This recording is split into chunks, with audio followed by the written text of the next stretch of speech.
നമ്മളൊരു ജോലി ചെയ്യുമ്പോൾ അതിനോടുള്ള അപ്രോച്ച് എങ്ങനെയായിരിക്കണം? എങ്ങനെ ജോലി ചെയ്യണമെന്നുള്ളത് അതിന് ഞാൻ കൊടുക്കുന്ന ഒരു ചെറിയൊരു കോട്ടുണ്ട്. അതിങ്ങനെയാണ്: പ്രാകാതെ ജോലി ചെയ്യുക, പ്രാർത്ഥിച്ച് ജോലി ചെയ്യുക.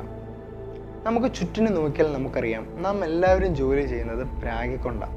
ഭൂരിഭാഗം ആൾക്കാരും ഇത് ഭയങ്കര പ്രയാസമുള്ളൊരു ജോലിയാണ്, ഭയങ്കര കഷ്ടപ്പാടാണ്, എനിക്കിതുപോലെ കഷ്ടപ്പെട്ടൊരു ജോലി ഇതുവരെ ഞാൻ ചെയ്തിട്ടില്ല, ആരെക്കാട്ടിലും ഞാനാണ് കഷ്ടപ്പെട്ട് ജോലി ചെയ്യുന്നത്. നമ്മൾ പലപ്പോഴും മറ്റുള്ളവരെ കാണിക്കാനും നമ്മൾ പ്രാഗിക്കൊണ്ട് ജോലി ചെയ്യാറുണ്ടെന്നുള്ളതാണ്. പ്രാകാതെ ജോലി ചെയ്യുക, മൗനമായി ജോലി ചെയ്യുക. നമുക്ക് ജോലി ചെയ്യാൻ സാധ്യമാകുന്നത് നമുക്ക് നല്ല ആരോഗ്യവും നമുക്കതിനുള്ളൊരു കെൽപ്പും ഉള്ളത് കൊണ്ടാണ്. അതില്ലാതിരിക്കുന്ന പലരുമുണ്ട്.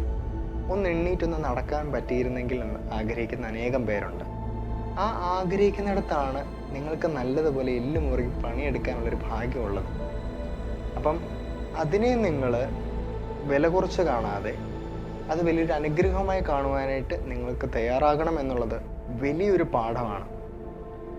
നമുക്ക് എത്ര ജോലി കിട്ടിയാലും, അതായത് എന്തൊരു ജോലിയുമാവട്ടെ, അതൊരു ചെറിയ ജോലി മുതൽ വലിയൊരു ജോലി, ഒരു ഓഫീസിൽ വർക്ക് ചെയ്യുന്നവരാവട്ടെ, ഒരു അധ്യാപകനാവട്ടെ, ഒരു ട്രെയിനർ ആവട്ടെ, വീട്ടിലെ ചെറിയ ചെറിയ ജോലികളാവട്ടെ, എന്തുമാവട്ടെ, സന്തോഷത്തോടു കൂടി ചെയ്യുക. എല്ലാത്തിനും അതിൻ്റേതായ ഒരു പ്രയാസമുണ്ട്.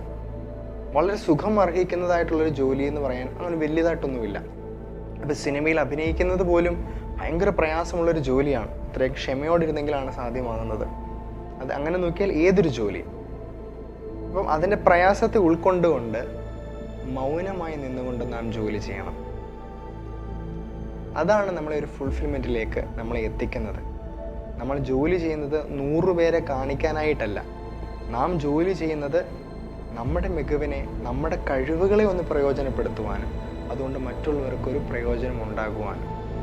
ഒരു മരം കിളിച്ചു വരുന്നത്, വളർന്നു വരുന്നത് വളരെ നിശബ്ദമായിട്ടാണ്. എന്നാൽ അത് ഒടിഞ്ഞു വീഴുന്നത് വലിയ ശബ്ദത്തോടു കൂടിയാണ്. വളർച്ചയിൽ പ്രാക്കലും ബഹളങ്ങളുമില്ല.